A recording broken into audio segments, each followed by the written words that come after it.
Good evening. Welcome to the League of Women Voters Candidate Forum for the Colorado House of Representatives for Districts 52 and 53 and 65. I'm Ruth Long with the League of Women Voters. I will be your moderator this evening. The League of Women Voters is a political but nonpartisan organization. We support issues but not candidates, and we work to register, educate, and inform voters in order to make democracy work. This forum will be shown on Comcast channels 14 and 881 and Connection channel 14. It will be live streamed on www.fcgov.com/FCTV and recorded for later viewing. The video will be on the League of Women Voters of Larimer County website and the League of Women Voters vote411.org for on-demand viewing. I will very quickly review the format for tonight's forum. Each candidate will have 90 seconds to introduce themselves, tell us why they're running for office, and what skills and experiences they bring to the position. The candidates will then have 1 minute to answer questions posed by me. And at the end of the forum, each candidate will have 1 minute to make a closing statement. Our timer tonight is Jory Kramer. She will keep us on schedule. We also have league volunteers sorting questions and greeting the audience. One note, there will be no recording, so please do, in the audience, we prefer no recording. So let's begin with candidate introductions. The first person is Kathy Kipp, who is running for State House District 52. Kathy? Thank you so much, and thank you for hosting the forum to the League of Women Voters. We really appreciate how you continue to educate voters every single year. So I'm State Representative Kathy Kipp. I have served in this seat for the last 4 years in the House. Before that, I served for 7 years on the Poudre School District Board of Education.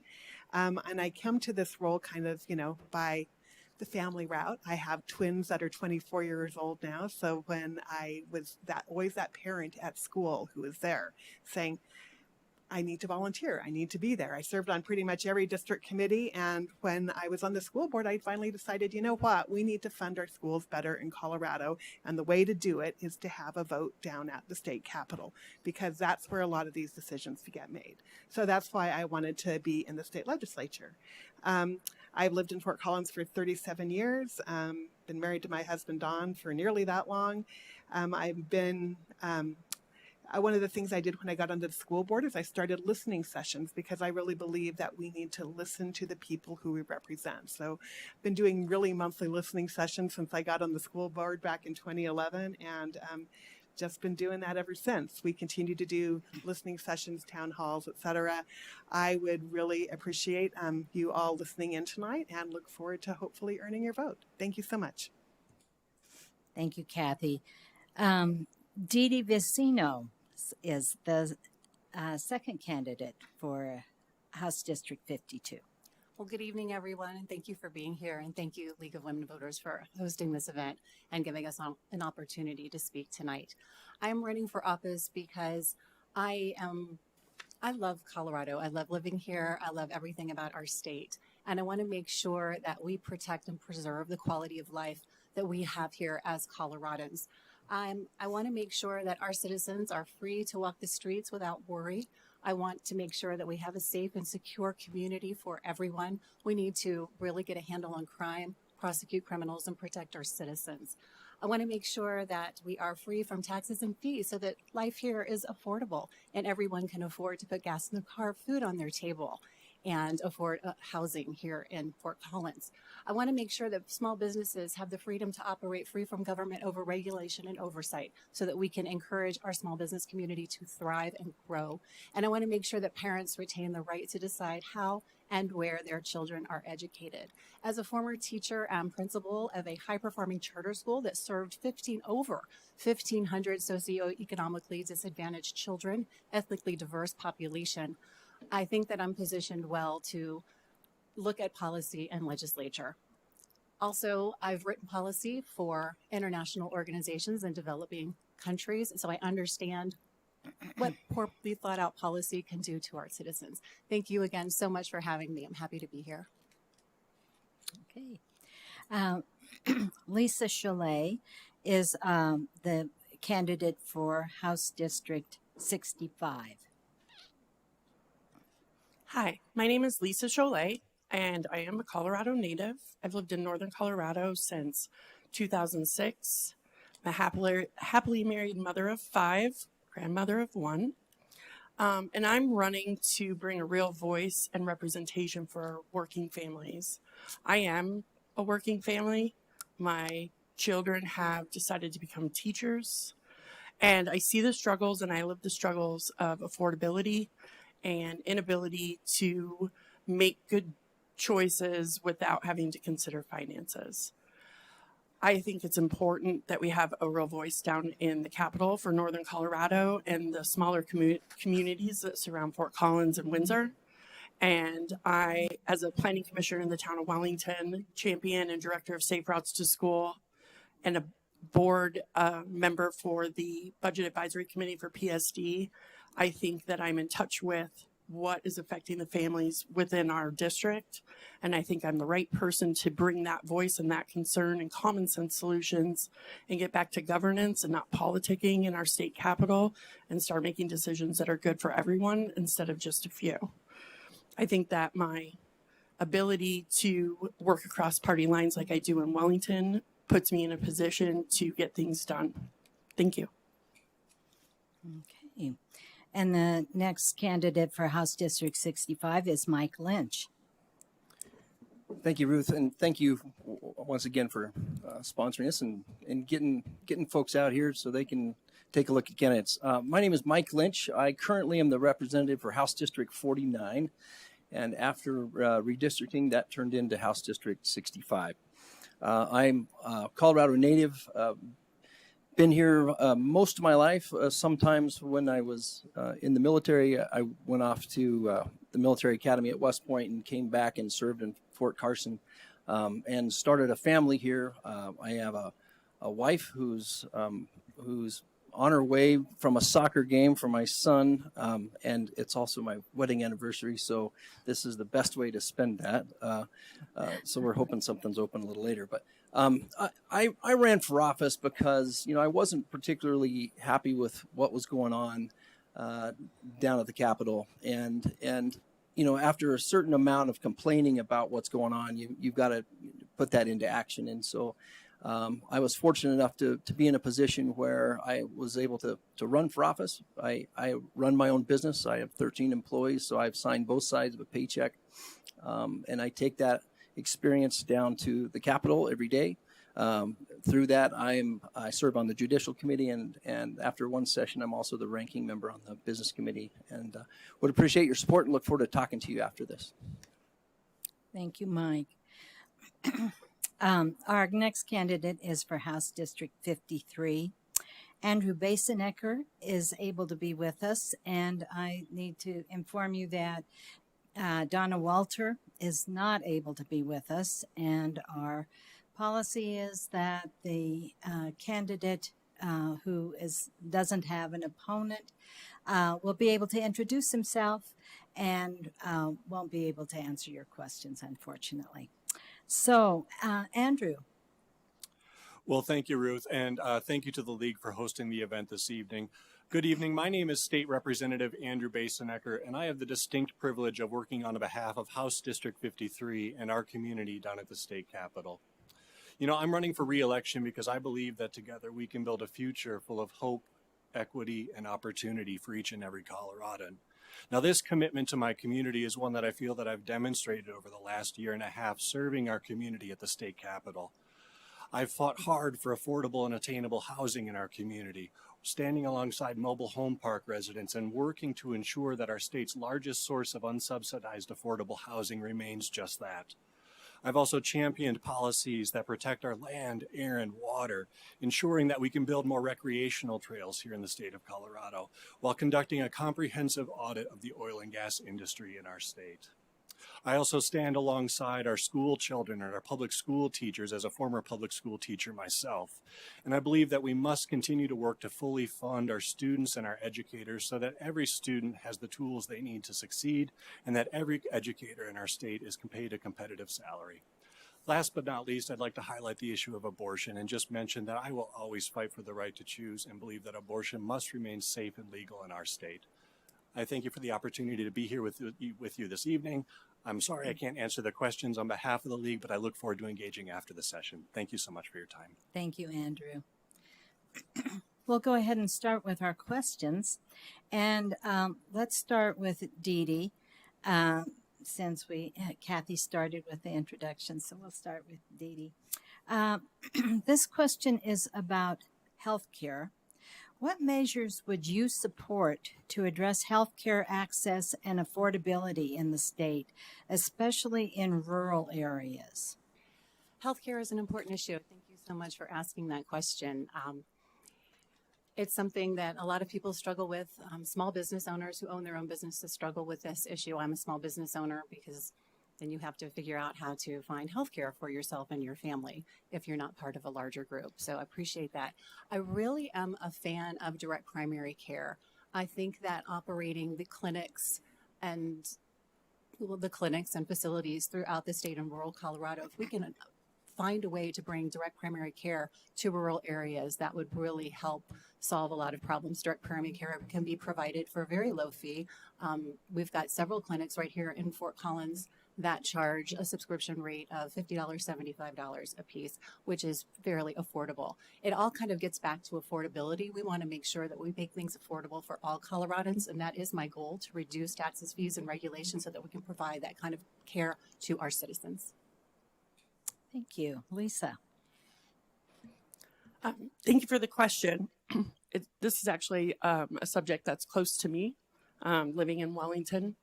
And being someone that has rheumatoid arthritis, the struggle for affordable health care is real. So I will first give you an example. When my husband got laid off because of COVID, I went from having a $35 copay for my monthly medicine to a $7,000 bill for that same life-sustaining medicine. I think it's very important that we expand healthcare access, make buy-in a lower price, start regulating more common prescription drugs besides insulin, providing avenues for people in rural areas to have things like emergency medicine, and bring policies that would encourage doctors in these bigger cities to spend more time out in the rural areas where it's desperately needed. And Mike. Thank you. We've made a number of efforts down at the state capitol to fix this problem, and a lot of times the idea is just throw more money at it. What really has become the issue is that we have, through policies in the state, choked out all of the businesses in those rural areas that were providing good jobs, providing good benefits to those folks, and that we've seen that go away. I've seen, even in Wellington, we no longer have an ambulance service anymore. We now have to, our response times have been incredibly diminished. I don't think throwing more money at this issue is necessarily going to be the answer. I think it's reducing the burdens on those companies that used to provide great health care to folks. That is the case in my business. Once the regulation got in the middle of it, we said we couldn't offer benefits anymore. So reduce regulations, and I think will increase our affordable health care. Okay, and Kathy. Thank you. As I said, I've been in the House since 2019, and we've really tried to make a lot of changes to improve healthcare affordability since I've been there. We did pass the reinsurance plan, which takes some of those really high-cost individuals out of the insurance pool so that they are not raising the rates for everybody else. We have last year we did the Colorado option. Really, a lot of where the cost ends up is in those middlemen, insurance, hospitals. We've done work on pharmaceuticals and lowering the price of drugs, importing them from Canada and other places. I want to mention too, though, behavioral health. That's a really huge need that we have in our state. So we have behavioral health where that's mental health and substance abuse. And that's one of the really big areas that we have put some of that once in a lifetime transformational money that's come into our state government from the federal pandemic funding into over the last this year. Thank you. Okay, thanks. I have a couple of other questions on the theme of health, and we'll start with Lisa this time. What suggestions do you have for addressing the fentanyl death rates in Colorado? That is a good question. And again, you keep hitting on things that hit close to home. My best friend's niece just passed away from a fentanyl overdose a couple weeks ago. I think the fentanyl bill that was passed took a big step forward in that. I think that we need to start addressing the actual cause of the problem, which I understand suppliers and all of that is a problem, but the users who's choosing to use illicit drugs to escape the things that are bothering them in their life, because that is what drug abuse is about. We need to start addressing those issues. We also need to shore up our criminal justice system in the way that we provide rehabilitation and set people up for success when they get out of the criminal justice system. And I think a lot of education around that with some safeguards to start saving some lives right now is super important. Okay, Mike. Thank you. So the bill she's talking about was my bill. I originated the fentanyl legislation down at the Capitol this year, stayed with that bill, and boy, I can tell you more about fentanyl than you want to know, but I will say I eventually got off of that bill because it didn't do enough.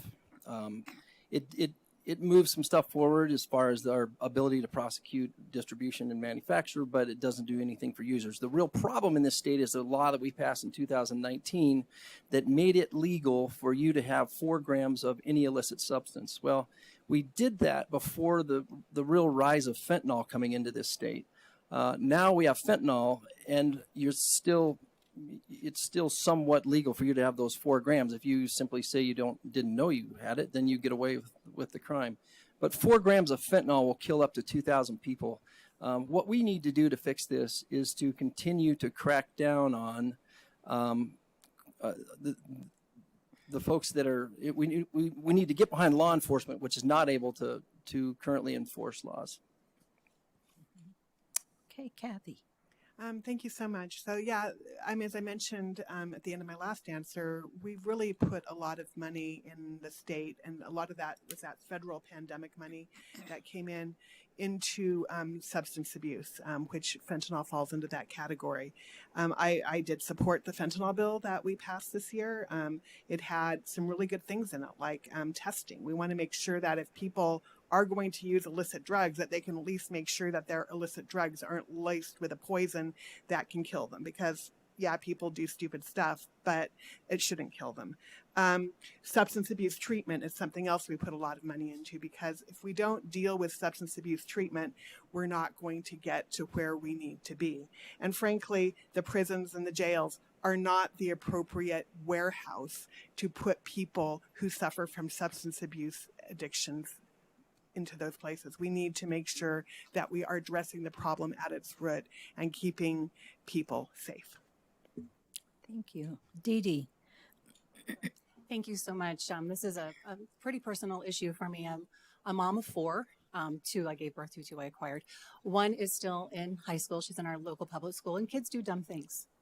And fortunately, our child has not done dumb things.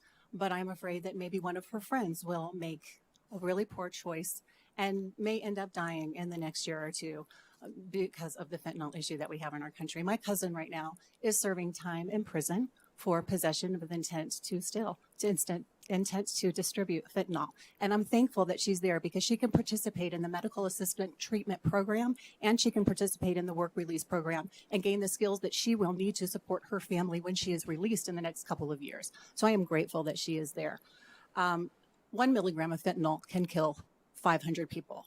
Bills like the one my opponent passed are killing our kids. We revisited it. That's good. We reduced it. We're down to 1 milligram. That is not enough. We have to be tough on crime. We have to be tough on fentanyl. We have to prosecute people with intent to distribute so that we can protect our children. This is not okay. Thank you. Thank you, Dee Dee. This next question, we'll start with Mike. Please explain if and how you would support and protect women's health care and reproductive rights in Colorado.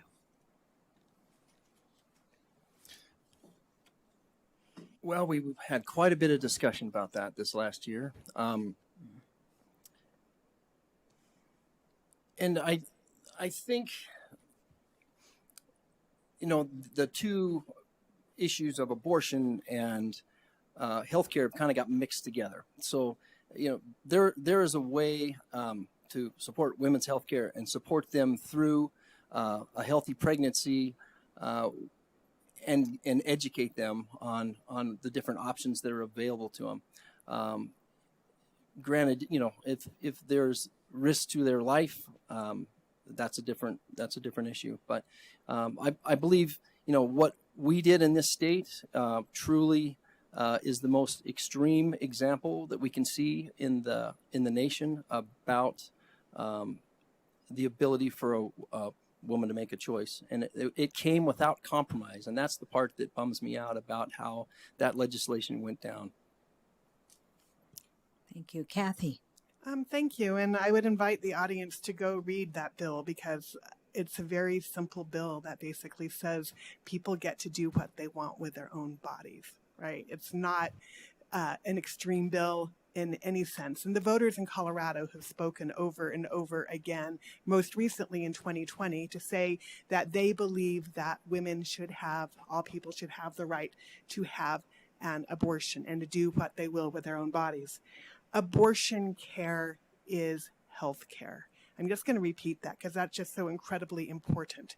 Abortion care is health care. Women's lives are being put at risk across this country because extremist governments are going and taking away the right for people to do what they need to do with their own bodies. Those decisions should not be subject to governmental intervention, period. That's what I support, and that's the bill I supported as well this last session. Thanks. Dee Dee. Thank you so much for the question.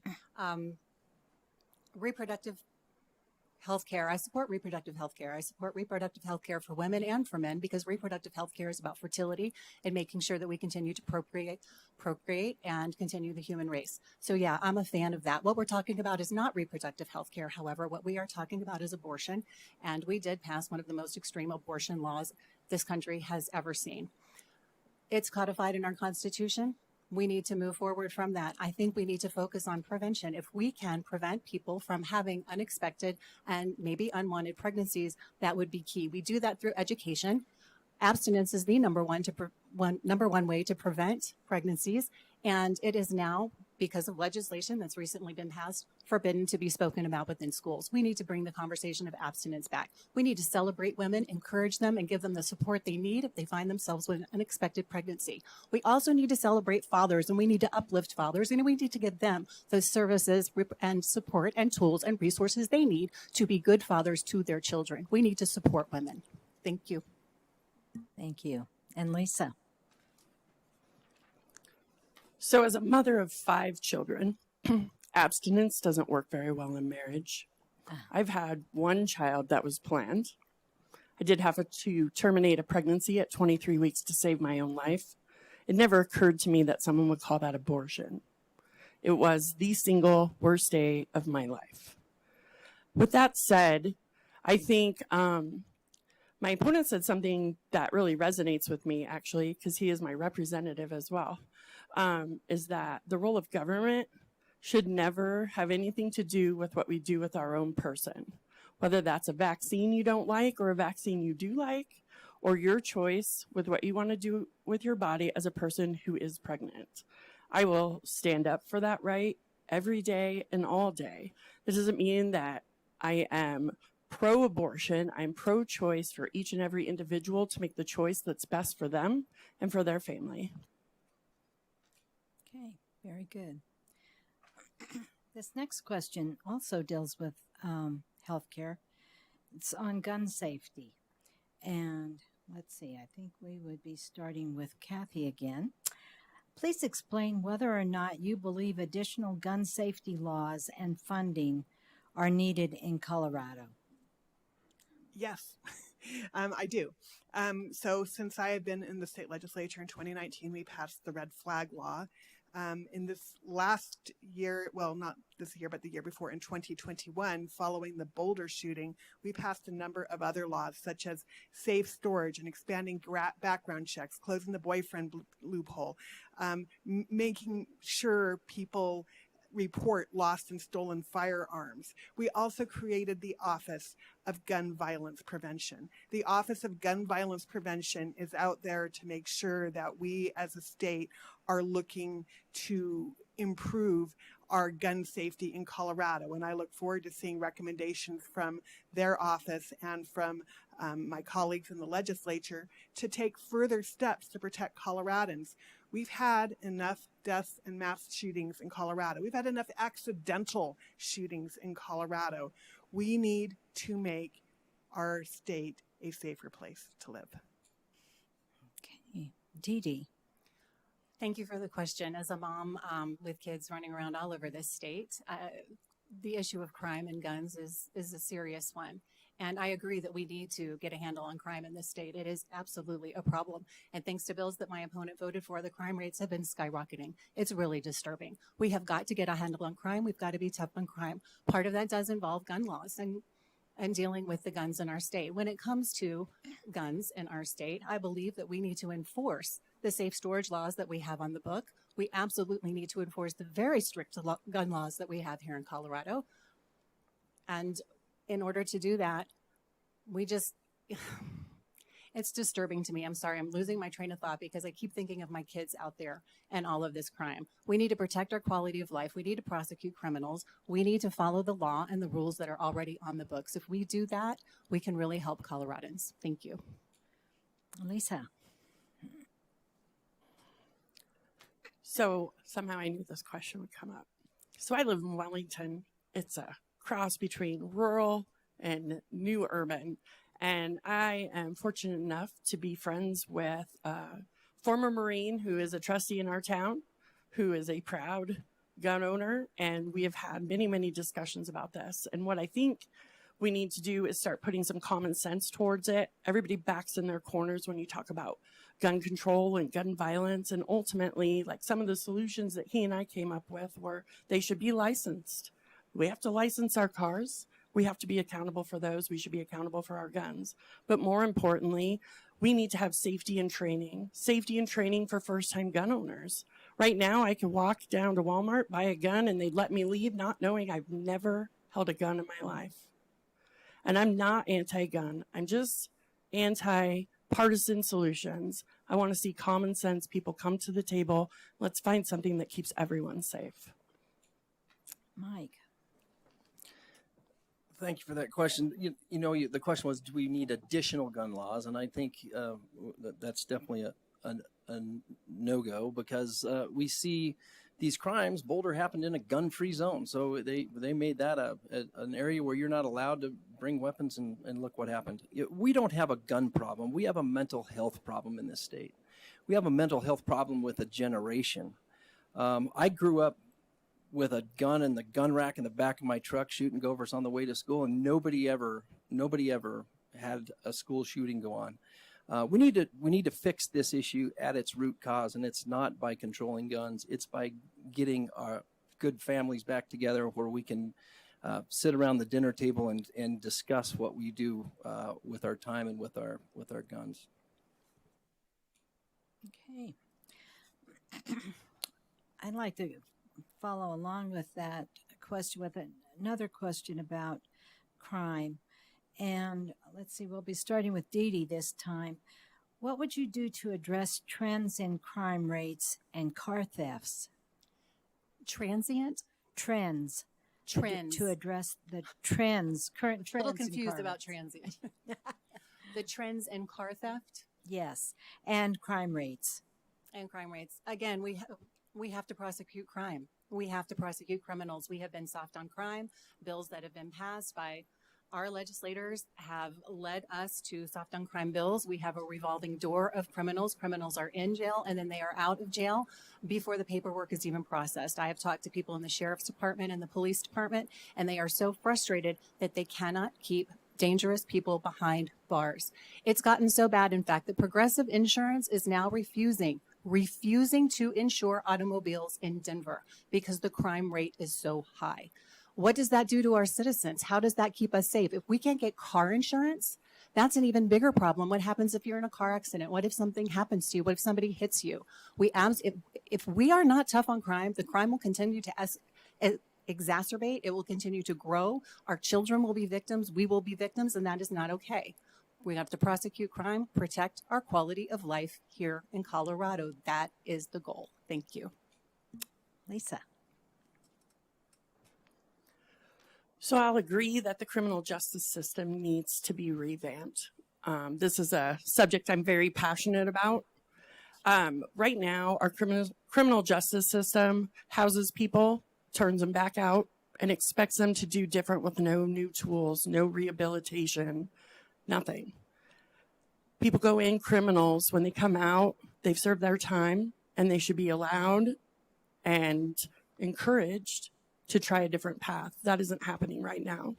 Recidivism rate is sky high. That isn't a problem at the legislator level.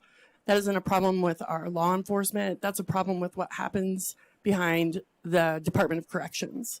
It's something that I want to change.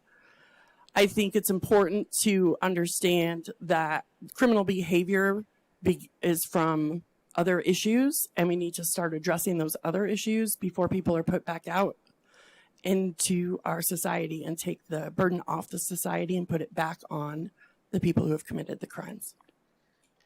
And Mike. Thank you. So we're seeing a big conglomeration of issues here that started all the way back to when we legalized marijuana, and we decided that it'd be cool for us to take it easy on drug use. And then we decided that maybe we should take immunity away from our police officers. And then we wonder why we wake up and we suddenly have crime waves. Not to mention, while the crime is up, I mean, fentanyl use will be up 300% this year alone. Year to date, it's already up that much. But yet our prisons are 15% less occupied than they were before. So it's going to take an effort, and I see a lot of these issues on the Judicial Committee to correct, be big folks down at the Capitol and say, you know what, we screwed up. We need to maybe go back and relook at some of the things that we've done. It's time for us to look in the mirror and go, maybe that wasn't the best solution. We can do better. Okay, and Kathy. Thank you. So, well, first, thank you to Lisa for talking about the Department of Corrections and that we do need to do more. We actually have people who are working on those issues, have been working on those issues because, again, as I said earlier, prisons should not be warehouses for people who have mental and substance abuse issues. That's just not the appropriate way to get people treated and helped. I would invite you to go look at District Attorney McLaughlin's new dashboard, where he actually shows that we've had decreases in crime rates in recently. So this is a brand new dashboard that he's got out. It's really got interesting information. So please go take a look at that. I do want to talk a little bit about the catalytic converter theft because I think that's probably one of the things the question is asking for. We did just this last legislative session pass 3 bills to work on addressing the issue of catalytic converter theft. So nobody's letting these issues just drop and go away, and we do want to make our community safer. Okay, and Dee Dee. I answered the question. Oh, I'm sorry. I'd like to explore the criminal justice system a little bit more with some additional questions. And we're going to start this time with Lisa. What changes would you like to see to improve the criminal justice system? Well, I would like to see, I'm going to speak specifically to the Department of Corrections. That's where you're going to see your people that are committing felonies, not in your county jails or your city jails.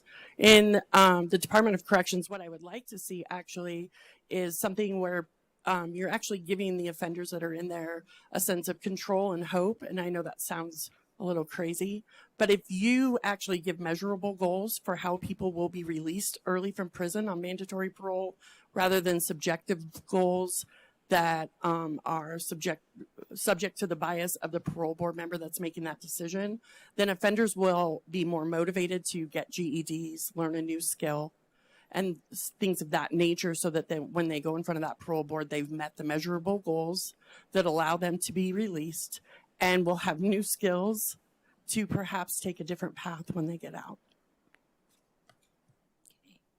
And Mike?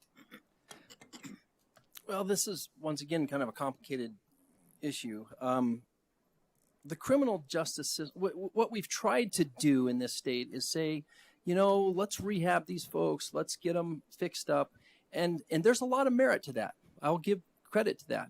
Unfortunately, what we did is we jumped to a stage where we're giving them the reward before they have done the work. Very similar to what you were saying. The problem is that once that Pandora's box is open and we're now letting people out early, we've now changed the rules for them. We don't have the gumption down at the state capitol to say, hey, once again, we did something wrong. We need to come back and clamp down on this. We've learned a lot about how people can be rehabilitated, but it doesn't apply to everybody. And so it needs more work and more research into, when it is we start making concessions for people getting out of prison and going out and committing crimes. Kathy? Thank you. And yeah, I don't think anybody denies that we need to do more work. And I think we as a country and nation have more work to do. Some of the things that we've been working on in our state legislature are getting rid of private prisons, so for-profit prisons, which have no incentive to get people out of prison and to make sure that they have job skills, have education when they leave. We've been doing things like we passed a bill, I think it was last year, regarding prison phone calls. Did you know that prison phone calls are just one form that they use to get money out of people who are in prison? So they give them very low pay for working in prison, and then they charge them a lot of money for things like toiletries or phone calls, etc. That's not how you behave or treat people when you want to rehabilitate them. We have more work to do. There's a long ways to go, but again, we don't want our prisons to be warehouses for people who have mental or substance abuse issues. Thank you. And Dee Dee? Thank you so much. I appreciate the question. Our criminal justice system does need to have a lot of reform. And one of the things we need to do is we need to respect the people who work within our prison system, and we need to pay them appropriately so that they don't leave. We're short-staffed in prisons right now, so we have a lot of issues within prisons because we don't have appropriate staffing. We absolutely need to pay attention to mental health issues. Many of our incarcerated inmates have severe mental health issues, and they need to be dealt with. There needs to be some kind of streamlining so that we can figure out how to deal with those issues while they're in prison serving their time. They still need to serve their time. That is an important component of criminal justice reform. As Representative Lynch said, we're giving the rewards before the sentence has been served, and that is an issue. Drug addiction is also an issue. It takes 18 to 24 months for the brain to reprogram itself if you have an opioid addiction. If we are releasing criminals before that time, 3 years is the magic number. If we release criminals before that time, they have not come off of those drugs. They come out still addicted. They're still looking for drugs, and we still have a problem. It solves nothing. Thank you. Thanks. Okay, and one more question on public safety. And we're going to start this time with Mike. What would you do to address public safety staffing shortages? Well, that's become a pretty big issue, and part of that is because we've in effect made it that we don't have respect for our law enforcement. Somehow we've painted them as the bad guys because we're tending to work so hard for that rehabilitation piece that we just talked about, that we forgot that we need to prop those folks up. That has come through legislation that takes away their immunity. It's come from in funding cases. We've literally voted down on the floor some pay raises for Colorado State Patrol. We had some opportunities to do that. We've got to take care of those guys and make that job appealing to them, and let them know that they're respected and that we've got their back with the legislation that we put forward. Okay, Kathy. Thank you. Yeah, so let's maybe start with the state level. So at the state level, we need to make sure that we treat our employees with dignity and respect and actually pay them. We have a pretty high vacancy rate in our state overall, including in the Department of Corrections, where we need to make sure that we have more people who are working in these jobs, because there's all kinds of domino effects that show up when you have a 25% vacancy rate in your with your employees. I think prisons are another, that's the prison area. The police officer is another area. I do have a bill that I'm working on for this next year, which would allow us to get more police officers and a more diverse police force by allowing people who are DACA recipients to become post-certified, which is what you have to become a police officer. And yes, we do need to keep people with dignity and respect, but that's a two-way street. And by opening up the diversity, increasing the diversity, I think we can do this. Okay. Lisa. I mean, Dee Dee, I'm sorry. It's okay, Ruth. I understand. And thank you for making me smile, because this is an issue that doesn't make me smile. This is an issue that really hits close to home for me. Last winter, my daughter was stranded on a highway road. It was 14 degrees outside. It was dark. There were trucks just screaming by. There was no shoulder. She couldn't stay in the car because there was a chance that someone would hit the car because it was stuck in the lane of traffic. She weighs 98 pounds. She didn't have a winter coat. It was 14 degrees outside. She had to wait 2.5 hours for someone to come rescue her. I was on the phone with 911. Her father, who was on a business trip, was on the phone with 911, calling and calling and calling. We couldn't get anyone from the Highway State Patrol because they were so understaffed. They were dealing with other issues. My daughter could have died last year because of this Law Enforcement Integrity Act that my opponent voted for, that demoralizes our public safety officers. They are fleeing the field. Boulder 911 is running at about 50%. Imagine if your child is in danger and it takes 2.5 hours to get a responder to your house. It's not okay. We have to revisit this legislation and change it. Lisa. Well, first and foremost, I want to say we're very fortunate. If you live in Larimer County, under the Larimer County Sheriff's Office, I believe they have 2 vacancies right now. So in Northern Colorado, we're very fortunate. And as someone who uses their services in Wellington, I am very grateful. I do think that it's important that we are paying our law enforcement, who put their lives on the line every day to protect us, at an appropriate level. Competitive pay is a thing. If we're not paying at a competitive level, then we are either getting people nobody else wants, or people who have no experience, or no people at all. So we definitely need to look at that and make that a priority. I think it's not really any different than when we're talking about teachers who get to mold the minds of our youngest residents and citizens in the state. So if I am elected, will work very hard to make sure that all of our state officers are receiving a fair and very competitive, livable wage. Okay, thank you.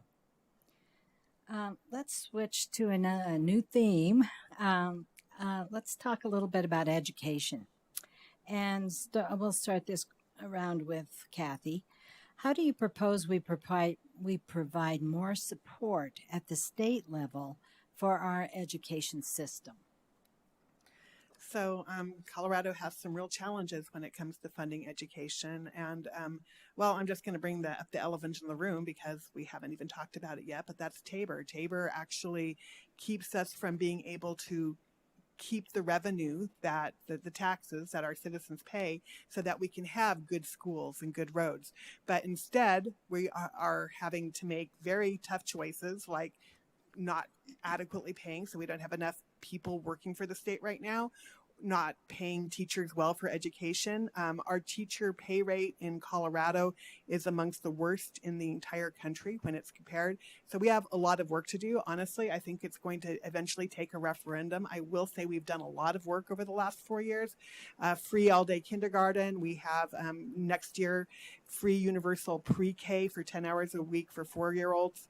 We have made some tweaks to funding our special education students, and we've done some other, and too complicated to explain the short time frame tweaks. Happy to talk more. Okay. Dee Dee. Thank you so much. As a former teacher and assistant principal, this is an issue that is really near and dear to my heart. We have to provide more support to our schools. The money is not making it to the teachers, and it is not making it to the students. It is making it to administration and administrative bloat for programs that encourage non-academic subjects being taught in our schools.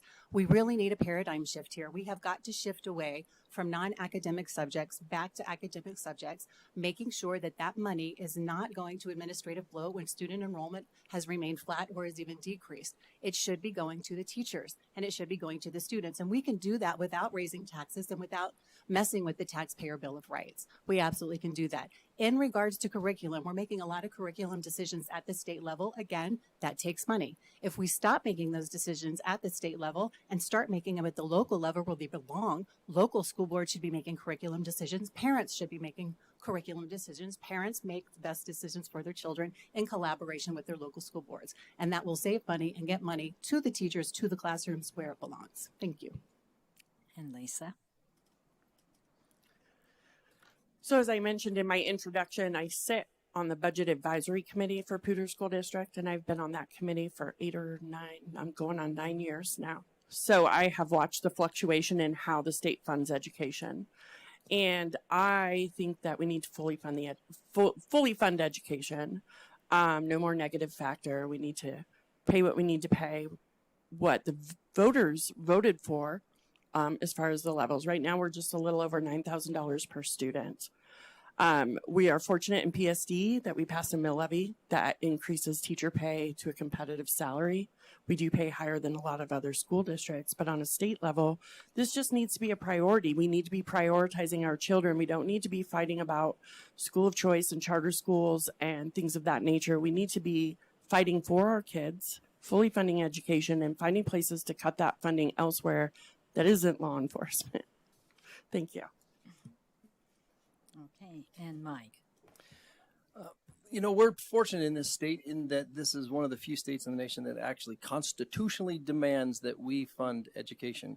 And money is not the issue. What we're seeing really through, like, even COVID really accentuated this. The rise of charter schools where my kids go to a school here in town that is not funded any greater than anywhere else, and it's the #1 school in the state for SATs, usually ranked very highly in the top 5 in the state.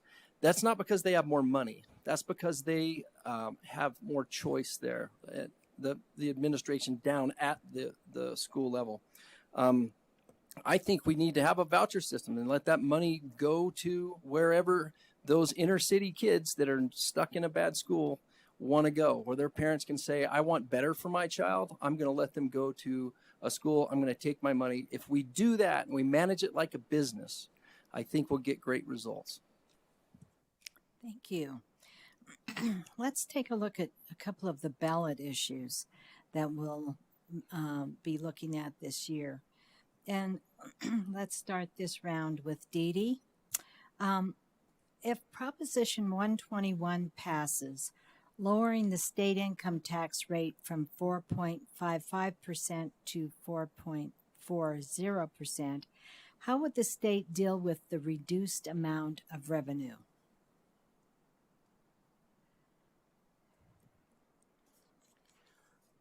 Well, let me say right off the bat, as a taxpayer here in Larimer County and in the state of Colorado, I am a fan of reducing the income tax here in our state.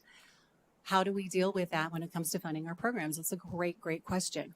We deal with that by looking at where we're spending our money, where we're wasting our money, how to save money, and how to put that money back into the pockets of taxpayers.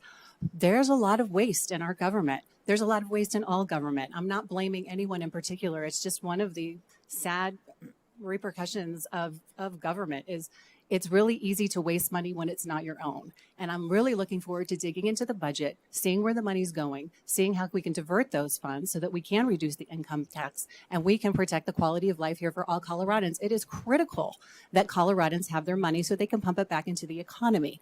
Right now, affordability is killing us all over the place, as I said in my opening remarks. And in order to make things more affordable, we have to make sure that we keep our money, and we can do that by reducing administrative bloat and bureaucratic spending that's unnecessary. Thank you. Lisa? So while I am definitely all for saving money, for working families such as mine, that will save us approximately $7 a month. It's $87 on average for people in middle class, or it's probably lower middle class these days. I'm not even sure. But what it will do is take, I believe, over $300 million out of the budget. When we're just talking about not being able to fully fund education, I'm not sure where we find another $300 million. So that means we're going to start seeing services cut, essential services. We're certainly not going to be able to pay our law enforcement more. We're not going to be able to improve public safety or programs to help get fentanyl off the street, or any of the other important issues in our state because I needed an extra $7 a month out of my income tax. I don't think that that's an appropriate choice for Colorado right now. Okay. And Mike? Shockingly, I discovered that you can spend $300 million in this state in about 30 seconds and when it's down at the state capitol. Lowering the tax rate does not necessarily directly equate to us having less money in the state budget. If we're putting more money into the economy, this is kind of economics 101, we have the opportunity to have more revenue and tax more revenue, even though it may be at a lower rate. So, you know, I am definitely for us reducing that. I'd like for us to reduce it more. Look around us, the states that have incredibly lower rates, they don't have budget issues because we have not taken the money from the people. So I'm definitely in favor of 121. Okay. And Kathy? Wow. Okay. This is a really big question. So first of all, I'm going to tell you, please vote against 121. We have very little funding at the state level for the state that we have. If you want to have people to be employed in our state, if you want to have worse funding for education, go ahead and vote for it. If you want to, I mean, oh my gosh, it's just making my head explode. Cutting the tax rate is a permanent solution to a temporary issue. There's something called the Tabor cap. The Tabor cap sits here. Any money that's above that, we have to give back to people right now. So if you read the argument in the Blue Book, it basically says, well, let's go ahead and just make this a permanent fix. That's what they did in the late 1990s. They lowered the tax rate permanently, and that led to huge problems down the road. Where would we cut money? That was a question. We would do more deferred maintenance. We would not give our employees raises. We would stop funding even more of higher ed. It's a problem. Okay. Thank you. This is another question about a ballot issue, and we're going to start this time with Lisa. Please give your opinion of Proposition 123 that would dedicate 0.1% of income tax revenues for affordable housing programs.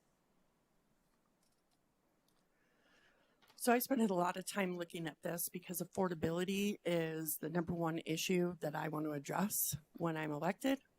I think it's a great first step, if I'm being honest. It will provide avenues for first-time homeowners. It will provide avenues for income restricted homes and rents. And right now, with the struggles that people are facing and rising gas prices and things like that, it's important that we give avenues to Coloradoans to be able to have something as simple as housing security. I think, as I said, I think it's a great first step. I think it's a step we can build on to improve other avenues for policy changes that will open up the doors for our young Coloradoans as they go off into adulthood, who right now are facing the choice of moving to maybe Wyoming or some other state because Colorado is simply too expensive right now. Thanks, Lisa. Mike? So in this last session, there was a package of about 4 bills. I was the prime sponsor of one of them that addresses affordable housing. My particular bill gave incentives to the modular home builders across the state. There are other measures that we went through this year that we haven't even given a chance to get into effect. The concept of the government's supplying housing really doesn't make a lot of sense to me, because in my beliefs, that's not the government's role. The government should allow and provide for you the method and reduce the hindrances for you to go out and make a living. And if that doesn't work, then you have to adapt and figure it out. And it's not our responsibility. It's not my responsibility when I have worked my butt off to make sure that the person that has not been responsible and taken the right actions are going to be dependent upon my income. Okay, Kathy? Thank you. So, yes, I 100% support Initiative 123 to help better fund affordable housing in Colorado. When we had that pandemic money coming from the federal level, we did put it into 3 large buckets. Those buckets were behavioral health, as we've talked about, affordable housing and homelessness. The last bucket was economic recovery and workforce development.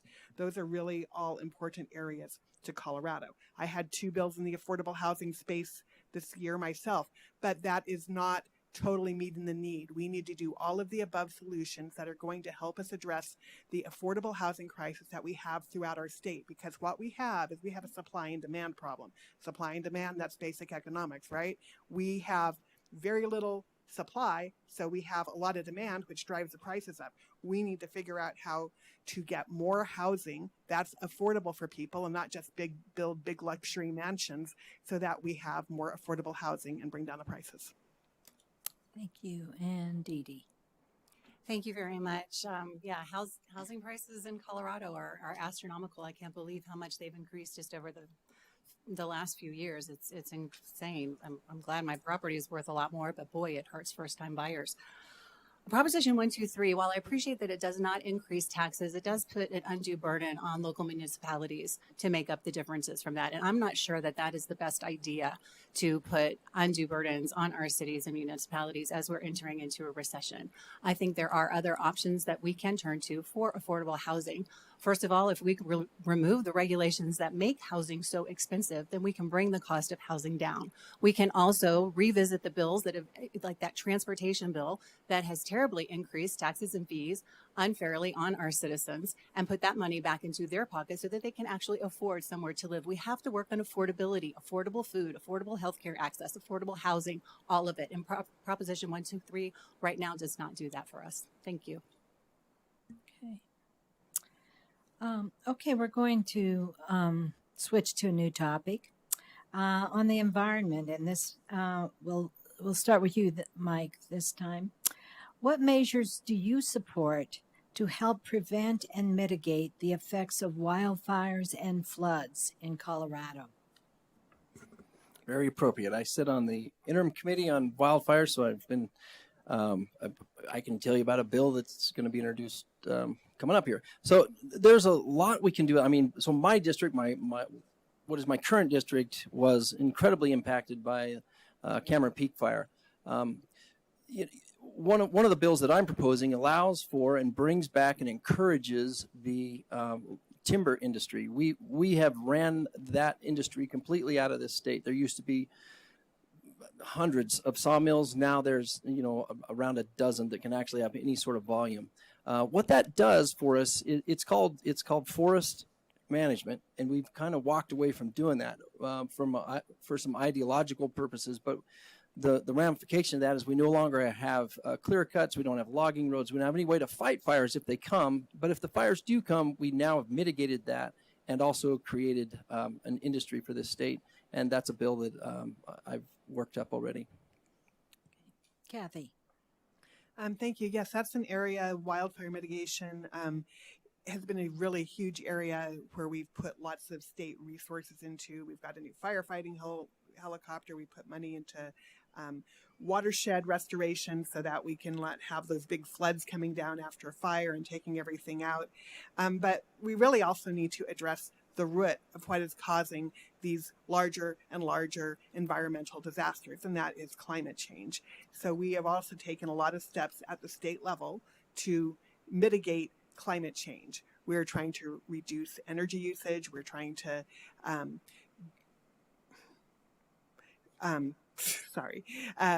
got a couple of bills on building codes and building housing codes so that we can have more efficient residences. And when we have more efficient places for people to live and to work in, we are also making sure that those are cheaper long-term for them to live in. My time is up. Okay, and Dee Dee. Thank you so much for the question. This is an important issue, especially given, the Thompson flood that we had several years ago, the recent Cameron Peak fires, other fires that have destroyed hundreds and hundreds of acres here in northern Colorado. It's really tragic. Preparedness, I think, is a really important issue. We need to work on our infrastructure for our dams when it comes to flooding, infrastructure in all kinds of areas so that we can make sure that the floodwaters recede, that they have somewhere to drain, that the water has somewhere to go. So infrastructure is a really big part of that. We also have to pay attention to our first responders, as I said before. We need to make sure that we have people available in case there are emergencies to respond and to help people in need. We have to respect our firefighters. We have to respect our public safety officers. Very important.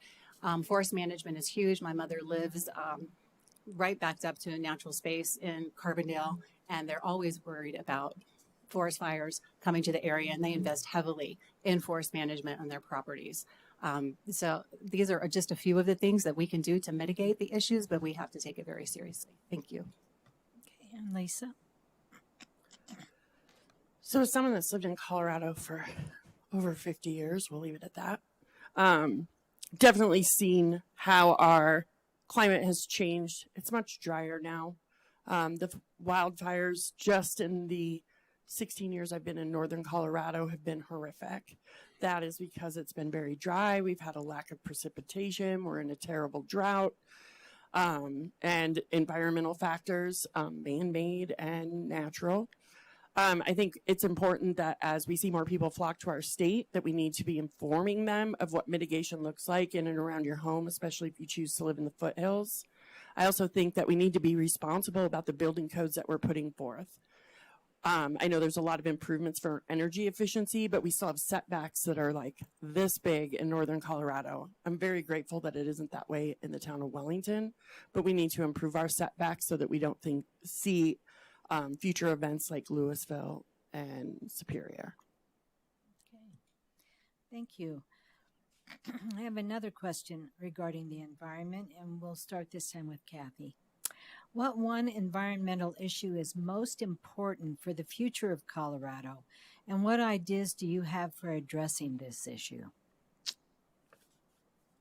Thank you. So I think that renewable energy is one of those things that we have been working really hard in Colorado to improve. So things like solar power and wind power, electric vehicles, just all of these things together to reduce our reliance on fossil fuels, because fossil fuels are not only a finite resource, they create lots of methane and other pollution, which lead to our climate continuing to worse, because methane is actually worse, 76 times worse or something than all these other gases that are out there. So we really need to make sure, and I guess that's not one answer, that's several, but they all interplay with one another. We need to become less dependent on fossil fuels. We need to work on solutions that are getting rid of things like coal plants and reliance on gasoline as much as we can. And Dee Dee.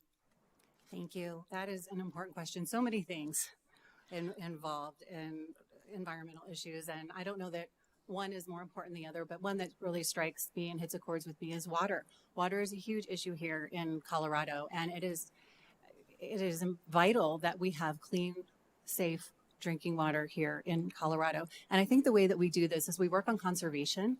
We work on right sizing our storage for water. Our population is expected to double by 2050. So making sure we're right sizing our water storage is really, really critical. And we need to make sure that we're mitigating environmental impacts that come with any future water projects here in Northern Colorado. And I know that we are prepared to do that.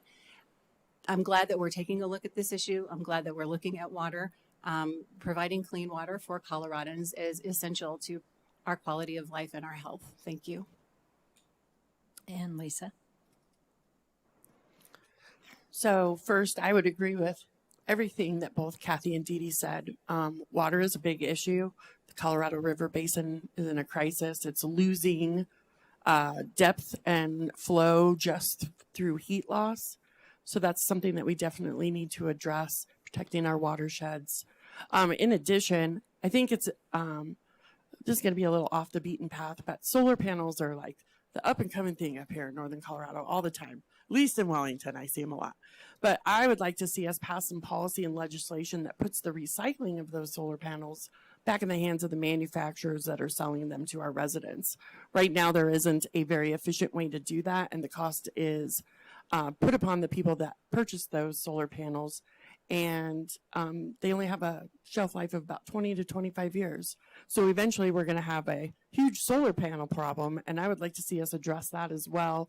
Renewables are very important. Recycling is very important, and I think we need to look at some of the smaller items that will play into this in the future. And Mike. I hate to do this to you, but I read that I could. Could you repeat the question? Because we kind of went Certainly. everywhere. What one environmental issue is most critical for the future of Colorado, and what ideas do you have for addressing this issue? Well, I'm going to agree. It's definitely water. And we've got a real struggle going on right now with the urban and rural parts of this state where we're buying up and drying up farmlands and to feed the cities, and then at some point we're gonna run into a real issue where we turn around and go, we don't have any food. So water is by far, I think, our biggest environmental issue. On other environmental issues, though, I'm encouraged with the after touring the Rawhide plant, and we're able to make some of these changes in our state and in our world, but we're in too big a hurry to do it. So in my talking with the Rawhide folks, they're going to make that transition, but we need to be able to not rigidly legislate that you must make this transition at this period in time, and not have some leeway that we can run a power plant on natural gas, which is pretty clean for a while if we need to. Okay, we're going to kind of follow along the same theme, but talk a little bit about growth and infrastructure. And let's start this question with Dee Dee. Considering the continued growth in Northern Colorado, how would you address infrastructure needs going forward? Well, as we continue to grow, we're absolutely going to have to adjust our infrastructure needs going forward. I think one of our biggest and most concerning infrastructure needs concerns our roads. And we've heard the governor say it. We need to fix our, insert expletive here, roads. And we do. We passed a monstrous bill, the transportation bill, recently to address the needs of infrastructure, especially with our roads, except that it doesn't really address the needs of our roads. It taxes us to death. It takes money out of Coloradans' pockets, and it doesn't put money towards infrastructure. So if we're going to pass bills that are supposed to go towards infrastructure, they need to. And this bill is packed with fees. We call them fees, not taxes. They're really taxes. It circumvents the Taxpayer Bill of Rights, and we need to put this to the taxpayers and let the taxpayers decide how they collect the money and how that money will be used to fix our roads. And we need to make sure the money goes to our roads, because right now it's not going to our roads. Thank you. Okay, Lisa? Growth in infrastructure is pretty much all of House District 65. It's comprised of many small towns that have seen massive growth with little to no support for infrastructure improvements. The town of Wellington is currently under $80 million in debt to improve water treatment and wastewater treatment facilities, being taxed to 11,000 people. Right now, that is one of the reasons why I'm running, is because towns like Severance and Timnath and Windsor and Eaton and Wellington, they're all seeing this incredible growth with no real infrastructure. We have a brand new highway that's being, well, not a brand new highway, but a highway that's being expanded, and it stops at Mulberry. Yet we have massive growth that goes all the way up past Wellington, and we're not fully addressing. We need to start being proactive rather than reactive with the growth and the infrastructure in northern Colorado. Thank you. And Mike. Thank you. You finally found a topic where I'm willing to spend money for the state. Infrastructure is part of what I feel is the role of government, and that's why we take in taxes so that you can have something that you cannot build on your own, like a sewer system, like a road, like an electrical grid. I am all for us focusing on infrastructure spending. However, it doesn't need to be some of these ideological infrastructure spending where we're going to now make electric school buses. We're going to task out our grid with electric car chargers when folks that live in the most urban parts of the state cannot even afford one or find a charger. We need to focus our legislation on what is really needed at the community level, and infrastructure is where we start. Okay, and Kathy.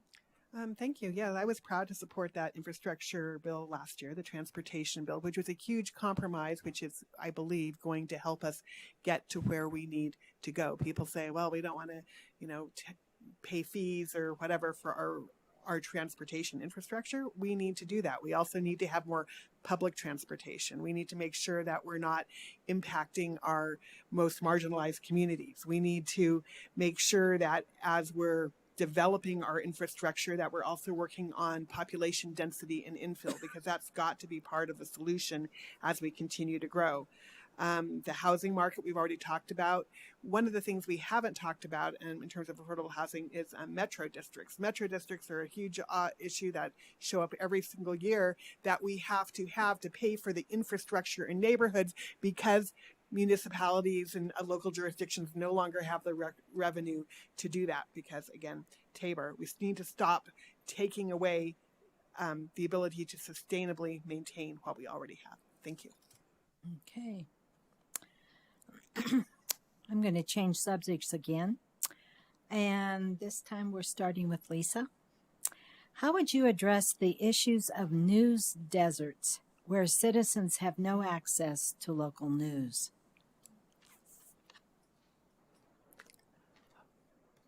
Well, I guess that would depend on whether or not they really want to read the news. But, well, I'm just saying, right? Like, it's such a hot topic, right?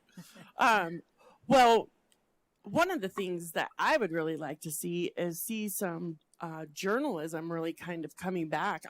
Maybe I'm just old, but I really miss the Rocky Mountain News.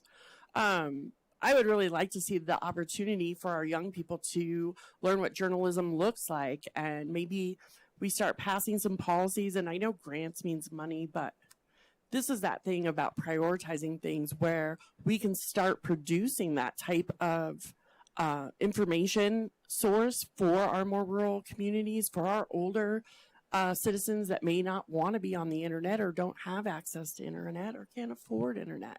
There's some creative solutions there, and I think that's really where we need to start going, is start thinking outside the box of how do we serve those in our community that aren't on Twitter or Facebook or TikTok or whatever. Okay, Mike. Well, thank you for educating me on a new term. I'd never heard of a news desert. So, but however, I believe I live in one because I get the paper delivered every day, but then that just stops. So then no longer can I get the Reporter Herald delivered to Wellington or the Colorado. And so I guess I live in a news desert. I'm dealing with this traumatic event. You know, the internet is so taken over what's going on in our world that news is not what news used to be. We used to have reporters that went out and reported it. Now individual citizens and individuals go and they make their own news. You know, if you want to reduce a news desert, I guess we need to make sure we have Wi-Fi all over the place, and we're doing a lot to go in that direction. But I miss the old newspaper that I put to good use for various things, and I read it every now and then too. So, Kathy. So I really think that part of what we are facing is that people tend to believe in different sets of facts, and people are getting their information from places that aren't necessarily reliable. One of the things that we did last year in the legislature is we passed a bill to work on media literacy in our schools, because if you can't tell the difference between what real facts are and whatever crazy link you might find on the internet, you're going to have trouble believing maybe your local newspaper, right? So until we can figure out how to give people common ground, common sense of facts, I think you're going to have trouble with people even being willing to rely on local news and local newspapers. So I think we've got a lot of work to do to get to the root of that issue. And Dee Dee. Thank you very much. Like Mike, this was a new term for me, news desert. So thank you for the education this evening. I think private enterprise is really critical when it comes to bringing news to our rural areas. And Mike, maybe your son can start interviewing people at the Reporter Herald and the Associated Press and start his own newspaper for your area. That would be one solution, is just to get the citizens and the community involved. I think that the citizens of Colorado are very creative and very innovative, and they can come up with ways to provide their communities with accurate, informative news other than Twitter. Twitter is not news. Just so we are all on the same page there. And again, we need to make sure that our rural areas do have access to internet, and they do have access to Wi-Fi, so that they can access electronic versions of the newspapers that they're no longer getting in paper format. Thank you. Okay, we're going to switch tempo here, and I'd like to do a lightning round. That means that you'll have, usually just one word to answer the question. We're going to start this with Mike, and we'll keep that same order going forward for the next three questions. So, Mike, give one word that describes your leadership style. compassionate. Kathy. Representative. Dee Dee. Transformational. And Lisa. I don't have a word. I'm willing to do more work than them, so I don't know what that word is. Okay. And again with Mike, Colorado's elections, including mail ballots, are safe and secure. Agree or disagree? Agree. Kathy? Agree. Dee Dee? Agree. And Lisa. Agree. Okay. We're back at Mike. Do you believe inequities exist for people of color regarding employment, housing, and health care? Yes or no? Yes. Kathy? Yes. Inequities and inequalities. Yes. And Lisa? Yes. Okay. Thank you. Let's see. We're back to Kathy again. Kathy, if elected, what will your top 3 priorities be and why? That's a really good question. Well, definitely the first one is public education. We need to work on public education funding for all levels. And yes, money does matter when it comes to education. Teachers don't work for free. And about 85% of your average school budget is people, right? Schools are people businesses. You just can't get around that. Let's see, other issues are healthcare, including behavioral healthcare, and that's access and affordability. Climate change is another one, and I'm going to throw in a fourth, which is affordable housing. But I think they all deserve a prominent place because they're all critical to Colorado and our future. Thank you. Dee Dee. Thank you. As I said in my opening statements, I think I listed my priorities there for everyone. My top priorities are, of course, public safety. Crime is running rampant in Colorado, and we have to get a handle on that so that our citizens feel safe, they are protected, criminals are held accountable for their actions, and law-abiding citizens are safe to walk the streets. Affordability and protections for small businesses, those two kind of go hand in hand, talking about reducing taxes and fees, getting money back into the hands of the taxpayers and reducing overregulation for small businesses, and especially the housing industry, so that we do increase affordability for the citizens here in Colorado. And last but not least, public education is a huge concern for me, both academics and parents having the right to choose how and where their children are educated. Parents are the predominant person in a child's life, and they have the responsibility to make sure that their children are educated in the way that serves them the best. Thank you. Lisa? My top three priorities are going to be focused on entire communities and specifically working families. Public education is certainly my number one priority. And while I do think that families do have a choice right now, working families don't necessarily have the ability and the funds to drive their children to school. Often in other cities. So I think it's important that we're continuing to invest in public education so that we're not sidelining families. Also, affordability, that's housing, that's food, that's gas. I've been the person who's had to count change to put gas in my car. I know that struggle, and I think that fighting for real affordable solutions is very, very important. And then finally, infrastructure and water and the cost that is associated with that in the municipalities that I would be representing. And Mike? Well, it looks like a lot of us are on the same page, but safety is, I think, in crime our number one issue right now, because you can't do much if you don't feel safe in your community. And that is the number one role in my mind of our government, and that is the number one role of being in this position, is that you make sure that your citizens are safe, and our crime rate is absolutely ridiculous. The affordability issues in this state would be number two. Our lack of being able to actually keep what we earn, that is causing a lot of problems. And then education. Once we talked about that, I believe that the individuals in this state should have a choice with their child on where they go to school and how they're educated, and turn that over to the free market. Let's determine which the best schools are by giving people choice. And then, of course, infrastructure, because if you've ever driven to Wellington, that road really stinks. Okay. Our time is coming to a close. So I'd like to ask each of the candidates to make a closing statement lasting 1 minute each. And we'll start with Dee Dee. Thank you very much. And thank you, Ruth, so much. You're a fantastic moderator. I really enjoyed this time and listening to everyone and talking. It would have been nice to have a two-way conversation. So hopefully afterwards we can have a two-way conversation in the lobby. My goal is to protect the quality of life of all Coloradans. And what that means basically is we need to get a handle on crime. If we don't tackle crime, nothing else matters. We have to feel safe walking on our streets, and we have to make sure that our citizens aren't paying the price for criminals not paying the price. We need to address affordability in our state. We need to reduce unnecessary taxes and fees so that our citizens can afford to put gas in their car, food on the table. No one should have to make a decision to choose between one of those two things.